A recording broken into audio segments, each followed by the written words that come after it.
Assalamualaikum warahmatullahi wabarakatuh.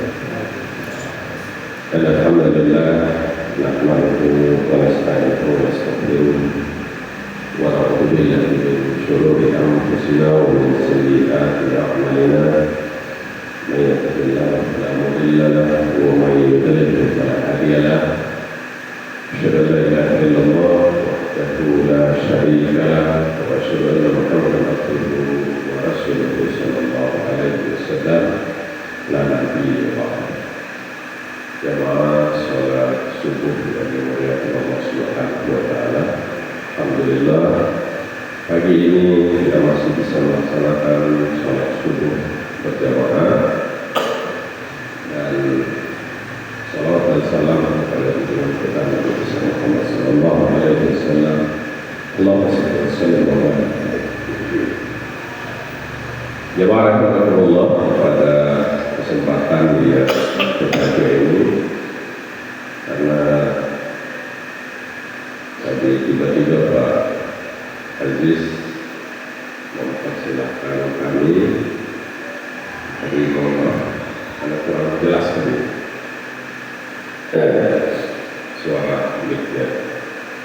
Semalam saya membersamai Syekh dari Palestina, dari khususnya langsung dari Gaza, Syekh Muhammad Isa Daher.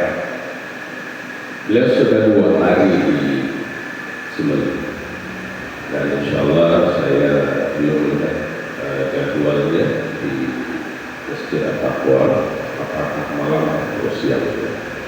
Tapi pada kesempatan ini saya ingin mengingatkan diri saya dan jamaah sekalian rahimakumullah bahwa sampai dengan saat ini saudara-saudara kita di Gaza, di Palestina hidup dalam kesusahan yang luar biasa. Saat ini suasana di sana dingin, dingin. Kita, Bapak Ibu, saya pernah merasakan hanya berapa derajat itu ya, di sekitar 5 derajat ketika berada di Turki. Itu tangan ini sakitnya luar biasa, ya, pedisnya luar biasa karena darah kita tidak bisa berjalan normal. Sampai-sampai saya bergumam di dalam hati saya, sungguh betapa Allah memberikan kita kenikmatan yang luar biasa di Indonesia. Ya. Jadi Bapak Ibu sekalian, salju yang kita lihat indah itu sebentar saja, sesaat saja, karena kita belum pernah merasakannya. Hanya melihat di televisi, hanya melihat di internet. Ya, bayangkan saja Bapak Ibu, kalau pegang es batu, berapa lama sembuh? Ya, setelah itu semuanya tidak indah, tidak nyaman. Ya, tangan sakit, kuping sakit, bibir sakit, hidung sakit, perih. Ya. Karena tidak nyaman. Nah, saudara kita itu biasanya musim dingin itu sampai 3 bulan. Ya, rumah mereka dihijaukan. Ya. Terus mereka tidak punya tempat untuk berusaha. Berbulan-bulan mereka mengungsi. Coba lihat di internet, di Facebook, ya, di media sosial. Ya, sejak 7 Oktober ya, 2023 ya, terjadi ya, peristiwa badai gurun atau istilahnya ya, sampai dengan sekarang. Jadi jangan sampai kita melupakan saudara kita, apalagi saat ini sedang ada kekacauan yang luar biasa di mana Israel menyerang Iran. Jadi saudara kita di Palestina siapa yang memperdulikan? Kenapa kita harus memikirkan saudara kita di Palestina? Bapak Ibu sekalian, Palestina, Masjid Al-Aqsa itu adalah kita tahu kiblat utama kita. Kiblat utama kita Islam. Jadi itu adalah harta umat Islam. Ketika khalifah terakhir ya, dari kekhalifahan Turki Utsmani. Orang Yahudi meminta agar mereka diberikan sedikit tanah. Jadi orang Yahudi, orang Israel itu tidak berada di Palestina, tetapi mereka berada di Eropa. Dan mereka tidak punya tempat. Dan mereka baru saja diperangi oleh bangsa Jerman. Habis-habisan. Karena memang sifat mereka seperti apa yang kita lihat sekarang ini.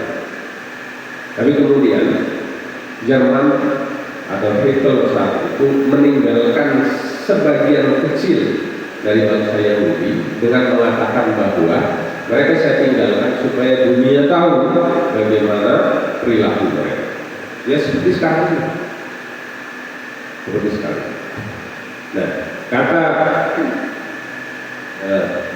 pimpin atau khalifah terakhir ketika mereka meminta sebagian dari anak mereka, sebagian dari anak Turki, tanah Palestina, dia mengatakan, saya tidak punya hak untuk menjualnya, karena saya hanya diberikan hak untuk menjaganya, karena itu adalah harta kaum muslimin seluruh. Nah hari ini jemaah sekalian, siapa yang mengurus harta itu? Tanah Masjid Al-Aqsa itu siapa yang mengurus? Kaum muslim. Kaum muslim. Kita yang harus mengurus. Terus kalau kita yang mengurus tanah itu dan harus ada yang menjaganya, maka kita wajib untuk membiayai. Wajib untuk membiayai. Nah, saudara kita di sana tidak bisa berusaha, tidak bisa bertani, tidak bisa melaut, tidak punya ladang, tidak punya tempat untuk mencari nafkahnya. Tetapi mereka menjadikan tubuh mereka ya, sebagai garansi terhadap tanah milik umat Islam. Ini yang harus kita pahami, Bapak Ibu sekalian. Maka sangat berdosa. Bayangkan ketika kita dituntut oleh Allah Subhanahu wa Ta'ala nanti di hari di mana kita dihisab, apa yang sudah kita berikan untuk saudara-saudara kita di Palestina yang menggaransikan nyawanya, tubuhnya, seluruh harta miliknya ya, untuk menjaga harta kaum muslim. Sementara kaum muslim di tempat yang lain, di tempat ya seperti kita masih bisa berusaha, masih bisa mencari nafkah, masih bisa menikmati harta kekayaan, masih bisa tidur nyenyak. Kalau seperti ini bayangkan kalau kemudian ini dibalik, jemaah sekalian. Bayangkan kalau dibalik, giliran kita untuk menjaga Al-Aqsa dan mereka, bayangkan, berani? Ada yang mau? Padahal kita kata Rasulullah, Muslim itu bagaikan satu tubuh. Kalau ada bagian tubuh yang sakit, maka semuanya juga merasa sakit. Hanya ujung tubuh kita di kaki yang paling jauh sedikit tersenggol, tetapi yang menjerit siapa? Mulut. Yang menangis siapa? Mata. Ya. Begitu. Nah, oleh karena itu mas sekali Allah Subhanahu wa Ta'ala, mumpung selagi beliau berada di sini, akan pun ya, beliau ada di sini apakah nanti besok malam atau nanti malam Kamis, mungkin siangnya, silakan Bapak Ibu sekalian ya, sisakan.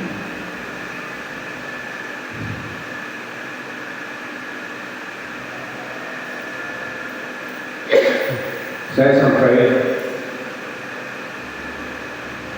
mengajak anak-anak ketika ada sisa makanan, kadang makan anak-anak kita, keluarga kita dengan gampang mengatakan tidak habis.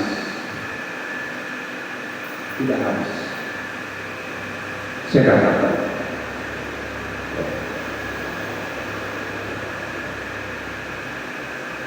saudara kita di Palestina, Betapa nikmatnya melihat sisa makanan. Kita buang di sini. Mereka mewakilkan tempat sampah. Mengumpulkan tepung yang berserakan di tanah. Bahkan mereka memakan rumput. Makanya orang memisahkan.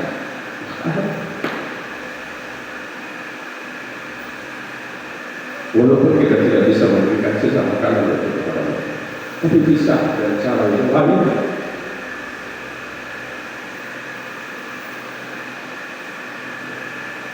Menyisahkan sebagian dari jajan anak-anak kita, dari takjil yang kita beli. Setiap hari kita beli takjil, beli kue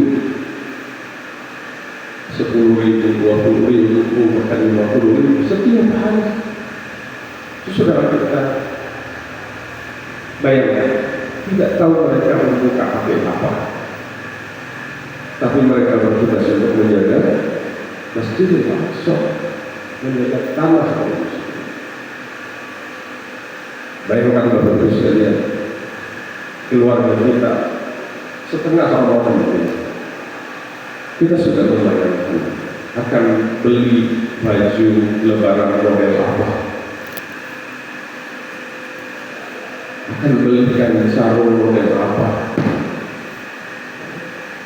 akan memesan kue lebaran rasa apa. Tapi saudara kita di sana yang menjaga harta kita, jangankan baju lebaran, jangankan kue lebaran, makan hari-hari pun tak jelas. Maka betapa zalimnya kita. Sebagian dari mereka hadir sudah di sini. Syekh Muhammad bin Sadaqir, seluruh keluarganya ada di Gaza. Beliau selamat saat ini sedang kuliah di Turki, di Istanbul selama 3 tahun. Belum bertemu keluarga. Beberapa waktu yang lalu mendapatkan kabar abang kandungnya sendiri sudah syahid.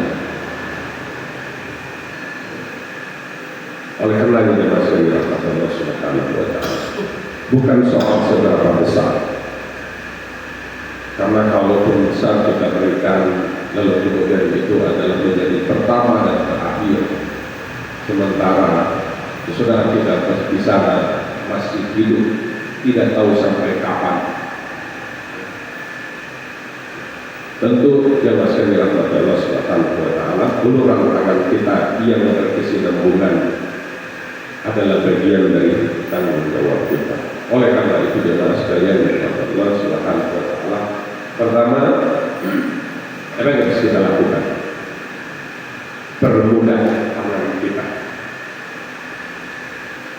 permudah tangan kita, tuntun hati kita, berikan apa yang kita bisa bekerja. Karena ternyata Allah menuntut kita bukan cuma beribadah, tetapi juga bagaimana menyisihkan sebagian dari harta yang kita miliki, menyisihkan sebagian dari harta yang kita miliki. Bahkan Allah memberitahu tidak akan merugi, tidak akan berkurang harta yang diinfakkan di jalan Allah Subhanahu wa Ta'ala. Ya Mas, Allah Subhanahu wa Ta'ala, semoga di masjid ini bisa bertemu dengan beliau dan bisa berbagi dengan beliau, apakah nanti di malam atau di siang. Wallahu a'lam bis-shawab, billahi taufiq wal hidayah wa minkum. Assalamualaikum warahmatullahi wabarakatuh.